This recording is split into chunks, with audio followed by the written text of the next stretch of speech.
These are words to build a life on. These are your words, how can they be mine? These are words to build a life on. These are your words, I want them to be mine. All right, thank you for playing along with us, and now we'll jump in to our sermon series. Does anybody else's family have a hard time making decisions? Are there any families that are just notoriously bad decision makers? Okay, I'm not alone. My family, we have a hard time making decisions. And we were just together a couple weeks ago. I wasn't here. My brother's family was in town. They were staying with us. And so we had my family, their family, and then my parents with us. And I bet we spent about 10 hours that week just trying to make decisions on where to eat, what to do for fun, where everyone was going to sleep. And we just struggled to make decisions. Can anybody relate to that? It's like somebody just decide where we're going to eat dinner, right? In our series of sermons called Words to Build a Life On, right here, we've reached the time to make a decision. We have been reviewing Jesus' most famous sermon from the Sermon on the Mount, Matthews 5, 6, and 7. And this is Jesus' manifesto. These are the most important words that Jesus really wants to build into Scripture here. And we've heard Jesus list out the Beatitudes, and he calls us to live an upside-down, countercultural life. We've heard Jesus reinterpret the law and point people towards love. We've been challenged to curb our anger and our lust. We have been challenged not to retaliate, to love our neighbors, but even to love our enemies. We've been taught to pray and what to treasure and not to worry, and don't judge those that aren't like you, and to ask, seek, and knock for the things of the Lord. And it's been a wild ride, and there's been some tension, and there's been some feathers ruffled, right? And now it's time to make a decision. Now it's time to make a decision. And here's the decision that Jesus puts in front of us today from Matthew chapter 7, verse 13 through 14. This is Jesus' words now. Enter through the narrow gate, for wide is the gate and broad is the road that leads to destruction, and many enter through it. But small is the gate and narrow the road that leads to life, and only a few find it. So what path are you going to take? You see, Jesus' listeners, they would have been more accustomed to this gate language, because the city of Jerusalem had many gates that you could enter the city from. And a couple of those gates were really wide, or the roads were really wide and broad, multi-lane, and the gate was really big, and you could get anything through there. And because of that, most of the people traveled those roads into the city. But the city also had some small gates that took a little more navigation, and you couldn't bring as many people, you couldn't bring as much stuff, and you had to be a little more intentional to go into those gates. So Jesus begins the conclusion of his sermon now. That's where we're at, if you can believe it. The conclusion of his sermon, and this is what he's asking. He's saying, which road are you on? Which road are you on? And first, we need to determine who it is that Jesus is inviting to choose the narrow road. Because a lot of folks, when they read this passage that we just read, they jump to the conclusion that Jesus is talking about good people versus bad people. The good people, the ones who are disciplined and intentional, the ones who go to church and feed the poor and read the Bible, those are the people on the narrow road, right? It's the good people and the not so good. While the majority of the people on the broad road are the others, the bad people, the undisciplined and uninterested in other people.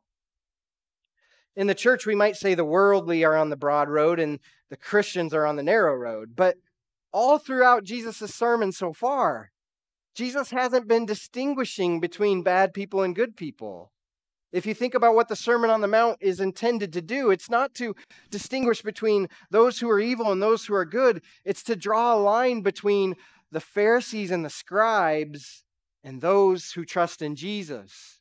So the whole point of the Sermon on the Mount is the whole sermon is directed to good people, The whole sermon is directed to people who go to church, who feed the poor, who are good to other people.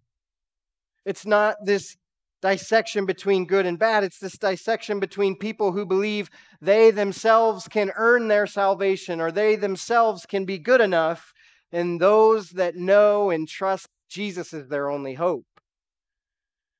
Everyone hearing Jesus' sermon went to church. They didn't cuss. They fed the poor. They tried to be nice. And most people are good, wouldn't you say? I mean, I know the bad ones stick out, but most people are good. So if this is a question between good and evil, you couldn't find enough evil people to make that a broad road where most people are. Most people are genuinely good people at their heart. And so Jesus is wanting us to dig deeper than just good people versus bad people. And here's the hard truth for us today in Sapulpa, Oklahoma. My temptation, your temptation, our temptation as Americans isn't to pass on the gospel and say no to Jesus.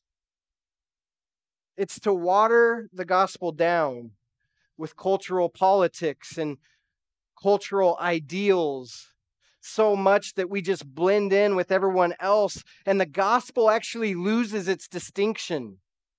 The gospel actually loses the thing that makes it valuable and powerful, because we've just taken the gospel and kind of mixed it in with some good American idealism and ended up on the broad road.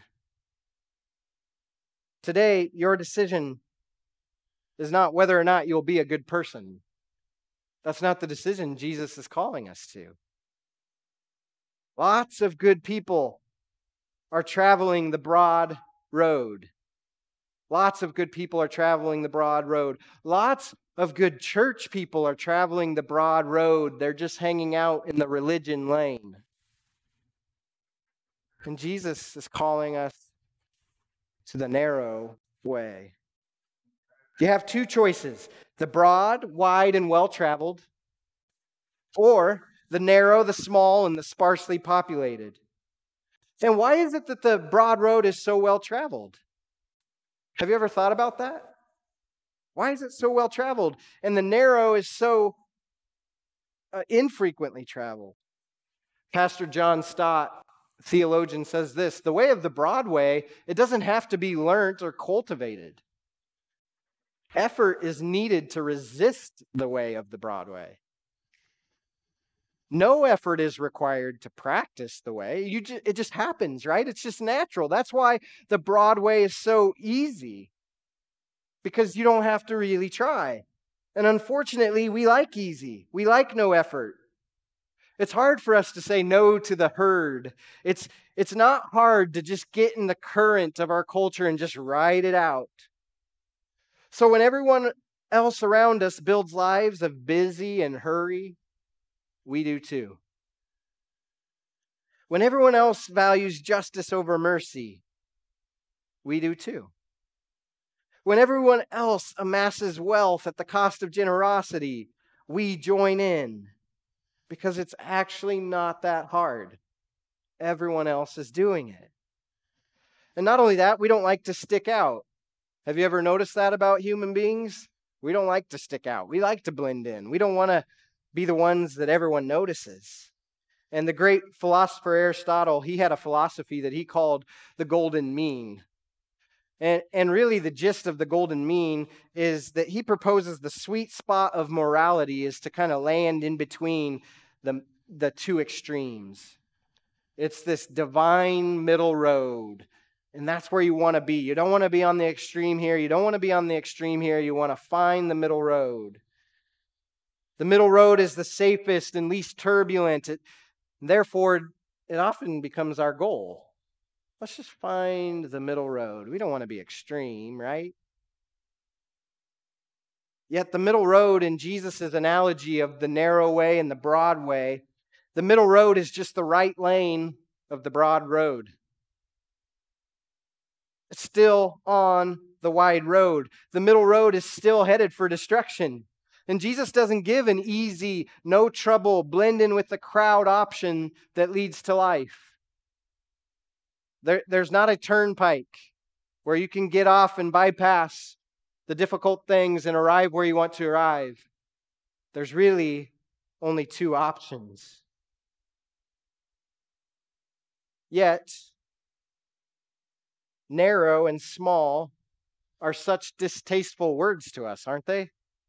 If this is the way Jesus wanted us to choose, if he wanted us to choose the narrow way, the small way, why didn't he pick better words for that way? Narrow and small, we don't like that. Narrow means no freedom to us. Narrow means no flexibility, no room for growth. It means small-mindedness. You're kind of rigid, right? Small means powerless and restricted and forgettable. Doesn't Jesus know that narrow is worse than broad? Doesn't he understand that? Doesn't he realize that by defining these roads this way, he's actually influencing us to choose the broad road? It sounds more appealing.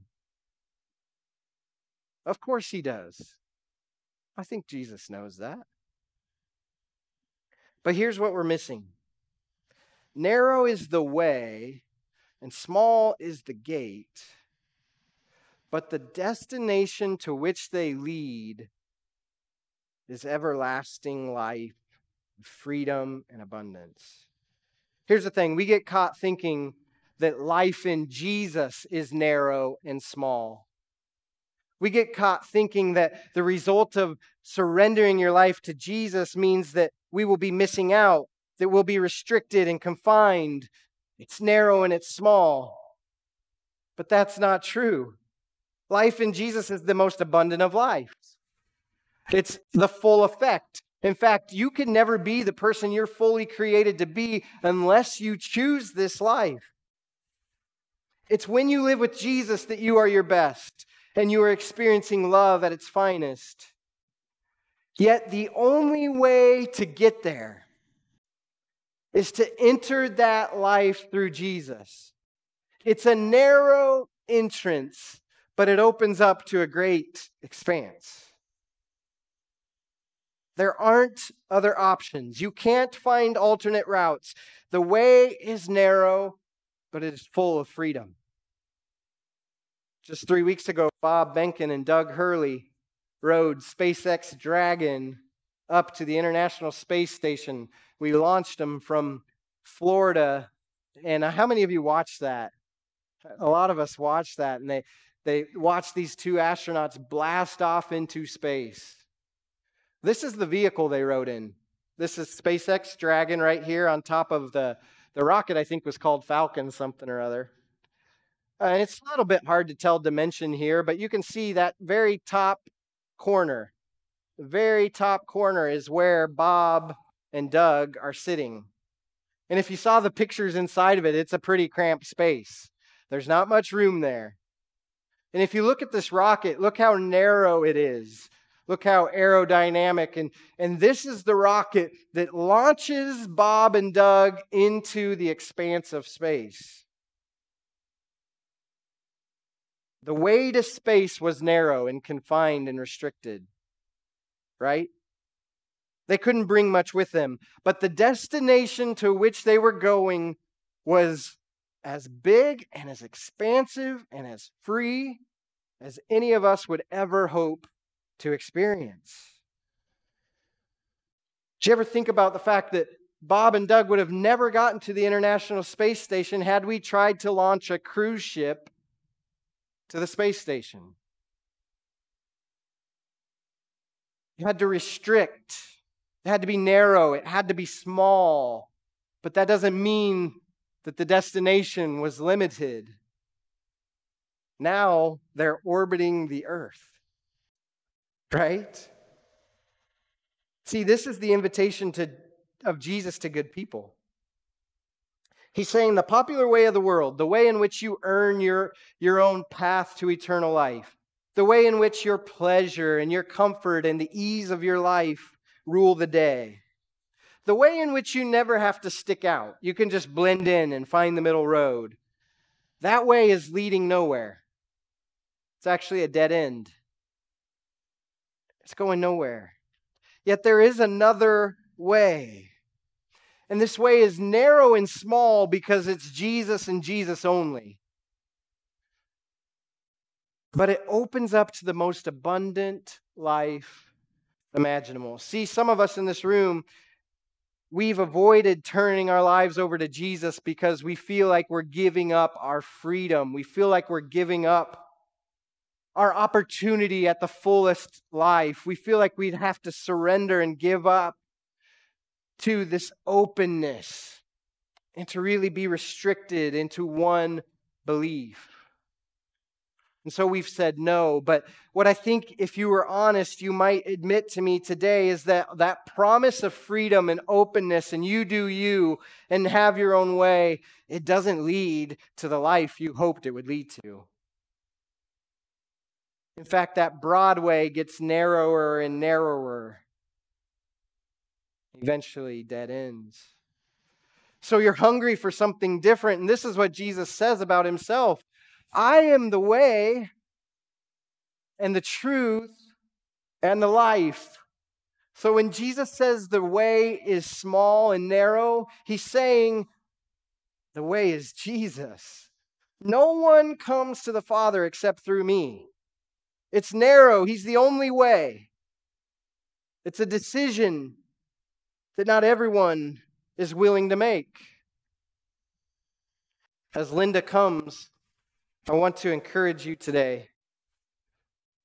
You can change the road you're on this morning. You can change paths today. You can abandon the right lane of the broad road and accept the invitation to walk the narrow way. I love watching shows on 20/20 or 48 hours, and they're usually hour-long shows about court cases. And most oftentimes you can tell the intent of the documentary is to kind of either get you to believe that the person is either innocent or guilty. And for an hour they interview witnesses and they talk about the details of this case and the stories, and they kind of pull you along. You see courtroom and you see interrogation rooms, and you're just invested in this case all of a sudden. And then there's that moment that always gets me. It actually scares me. There's that moment where they're in the courtroom all of a sudden, and now all the evidence has already been given. The lawyers have already made their arguments. The case has already been made. All the truth is really out on the table. And then they show the picture of the defendant sitting there with their lawyers. You can see the weight of the decision that is about to be made. And they pan back and they show you the family of the defendant. And their loved one, in just a matter of seconds, is going to hear their fate for the rest of their lives. And on a few of those shows that I've watched, they gather into this critical moment, and the judge says, "Will everyone rise?" And the representative from the jury steps to the mic, and you can see the people physically break down, start shaking, start crying, convulsing, because the time for the decision has come. And now their life hangs in the balance based on this decision, and we hear these words: "We, the jury, find the defendant."